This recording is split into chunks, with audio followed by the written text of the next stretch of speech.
Tonight we're going to cover the Beatles' very first masterpiece, and that, of course, is both the film and the album, A Hard Day's Night.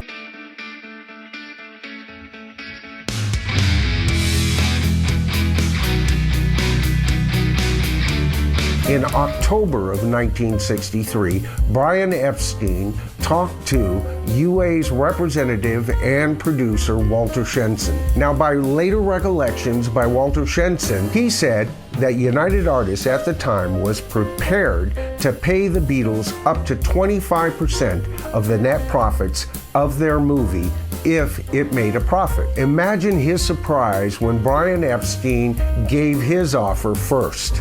He said he would accept no less than 7.5% of the net profits. Now, with some help later on, Brian Epstein corrected this to a degree, but it was a rare calculated blunder on Brian Epstein's part. Paul would later say that the Beatles received no percentage whatsoever, that they only got a flat rate for the film.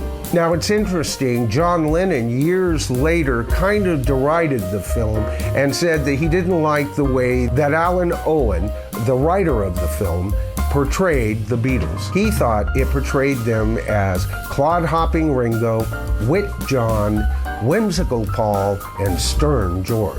But you know, even that simple assessment, even if John Lennon was right, let's say he's totally correct there, right? As far as I can tell, that's kind of like how the Beatles were, at least some of the time. No, I think Alan Owen wrote a great script. He understood Liverpool dialogue. Of course, him and Richard Lester, the director of the film, were smart enough not to give any one Beatle too many lines at a time, usually only one. You see, they both knew the Beatles weren't actors, and I think that's where, in later years, John was a bit self-conscious. But you know, the fact that they weren't actors adds only charm to this wonderful film. Whether you are watching it for the first time when you were 9 years old, or for the 100th time at 50 plus, the presence of the Beatles in this film just grab you.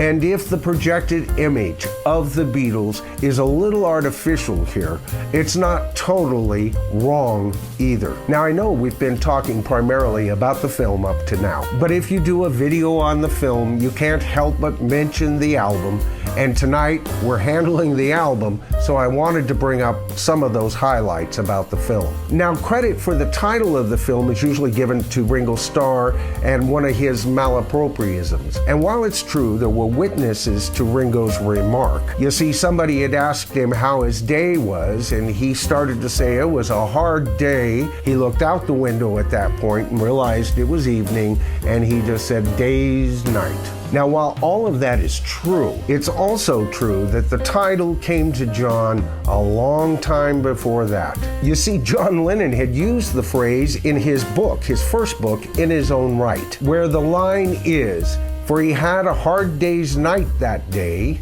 for Michael was a cocky watchtower." Now, whether John was reminded of that by Ringo's remark or someone telling him about Ringo's remark, we'll probably never know, but the term was originated by John. Now, after the release of With the Beatles were touring Paris. Brian had, for a lot of reasons, directed them to make German language versions for the songs She Loves You and I Want to Hold Your Hand. Now, during that tour, Paul had just recently finished writing Can't Buy Me Love. And so it's during the German translation sessions that the Beatles also record Can't Buy Me Love. Now, besides these sessions, the Beatles would need an additional 9 sessions to record this album. And they were right up against the wall the whole time. 4 of those sessions happened before the boys started filming their film, and of course 4 after, with an additional session in April to record the new title song. Now, this album shares a couple of distinctions here.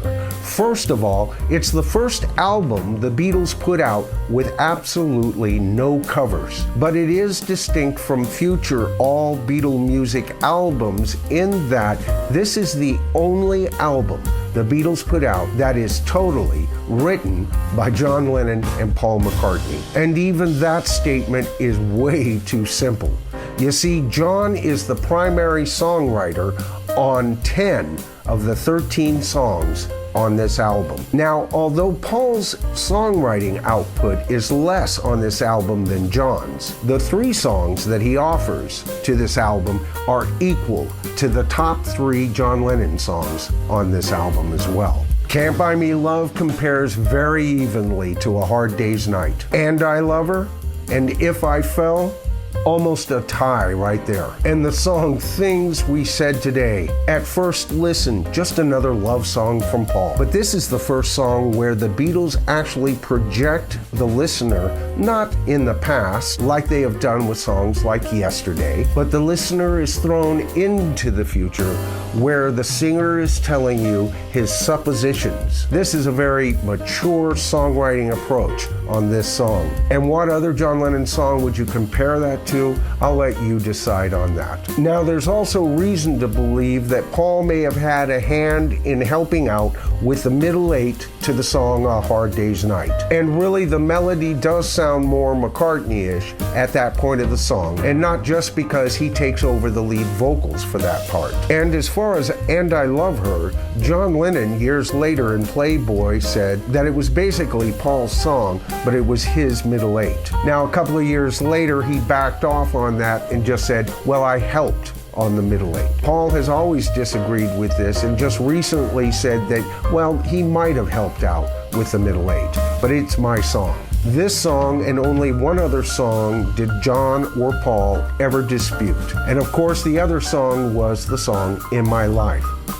John claims total authorship for that song. Paul has always disagreed and said that he wrote the music for the song and that John wrote the words, and they both helped with the melody. But one thing is clear on this album: John Lennon is on a roll. It only took him a night to write the title track. He was probably a bit concerned. Both him and Paul were very competitive with each other, and Paul had just won the recent A-side Can't Buy Me Love. You have to understand, at this point, before Can't Buy Me Love, 4 of the 5 Beatles singles were written primarily by John. And at this point, John does continue to dominate, especially in the singles area. Of course, as the Beatles progressed, Paul would start to dominate in the later years. And to me, this is one of the key secrets to the Beatles recordings. There was always somebody who was willing to step up to the plate when the Beatles needed material. And boy, does John step up to the plate in this album.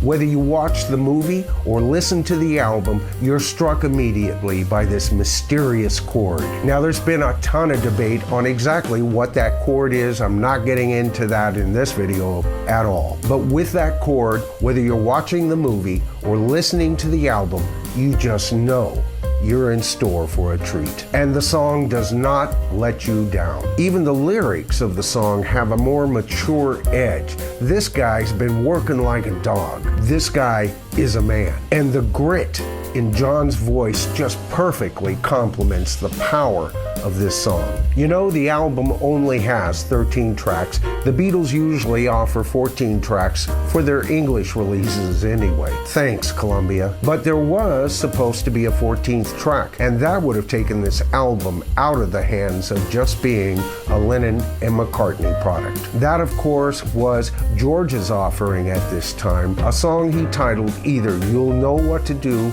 or You Know What to Do, depending on the story. Now, the Beatles did attempt to record this song, and they did, but it's just a bare rhythm track, and I have no doubt that it would have been re-recorded had they pursued it further. Years later, it was released on the anthology, and to tell you the truth, I think it would have been a mistake to include this song on this album. Now, another thing about this album that sets it apart from all other Beatle albums is that this is the last time that you hear, for the most part, John Lennon using the harmonica in a consistent fashion, as well as the introduction of George Harrison's famous 12-string Rickenbacker. Now, the Beatles used George's Rickenbacker in at least one recording on the previous album. And maybe that's one of the reasons why I thought that With the Beatles had a lot more in common with the album A Hard Day's Night than it did with Please Please Me. Now, the Beatles would continue to use George Harrison's 12-string guitar and rarely used John on harmonica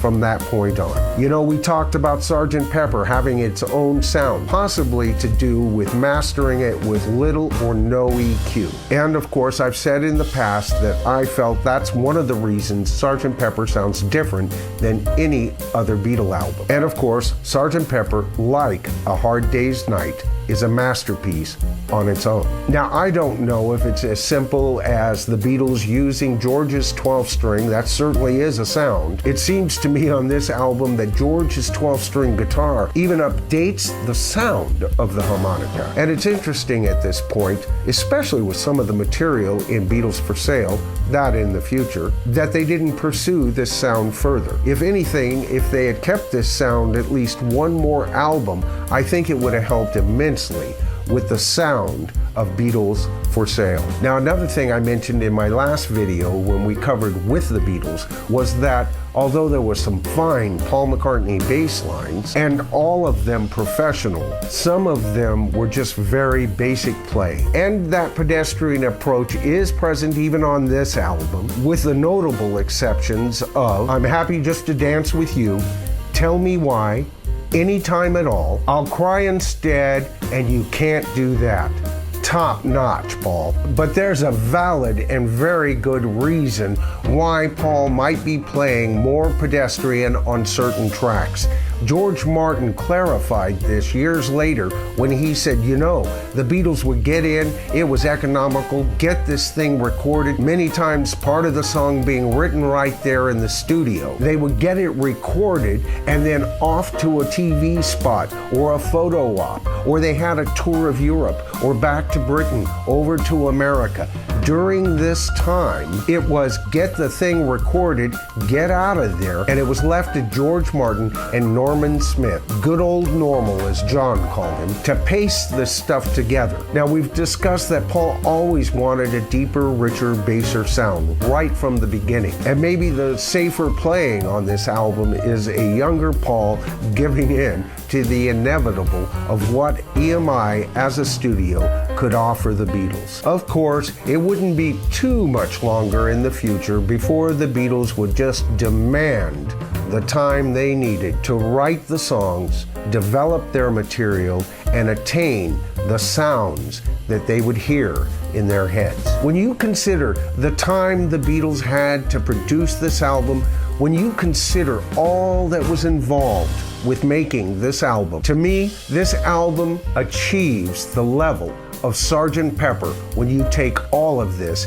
into consideration. Of the first 4 Beatle albums, I have to admit, this is the one album I tend to put on from beginning to end and just enjoy it as an album in total. That's not to say that the 3 other albums recorded around this time don't have golden gems to offer. They do, of course. But if I'm perfectly honest, I find myself skipping through some of the tunes. I Want to Be Your Man, The Devil in Her Heart, Till There Was You. Well, you know my thoughts on Till There Was You. So that's my analysis of the album A Hard Day's Night, as well as some of my thoughts on the movie A Hard Day's Night. Perhaps in the future we'll cover all the aspects that went into the making of this film. But tonight I primarily just wanted to cover the recording of this album. Armed with a full 4-track studio, the Beatles were on their way. What they would continue to be able to do with a 4-track, of course, would manifest